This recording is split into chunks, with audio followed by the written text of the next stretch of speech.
শোনেন একটা কথা, আপনাদেরকে কিছুই করতে হবে না, শুধু ফেসবুকে একটা পোস্ট দেবেন, পোস্ট দিয়ে বলবেন যে আমি চাঁদাবাজির মধ্যে নেই, যে চাঁদাবাজি করবে তাদেরকে ভোট দেব না, যে মেয়েদেরকে ধর্ষণ করবে তাদেরকে ভোট দেব না, যে মানুষকে খুন করবে, মানুষকে গুণ করবে তাদেরকে আমি ভোট দেব না, যে মানুষের হক টাকা মেরে খাবে তাদেরকে আমি ভোট দেব না।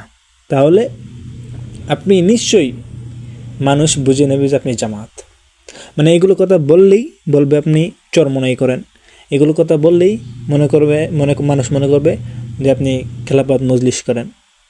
এই যে সত্যের কথা বললে আপনাদেরকে জামাত শিবির বলে, সত্যের কথা বললে, হক কথা বললে আপনাদেরকে চরমনাই পার্টি বলে। ব্যাপারটা কেমন জানি। এবার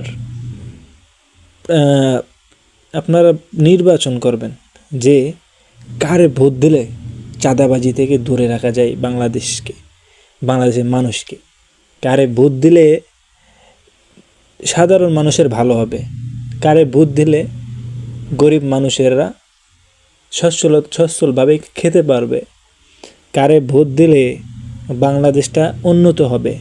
এটা আপনাদেরকে বুঝতে হবে। বুঝার পরে আপনারা ভোট দেবেন।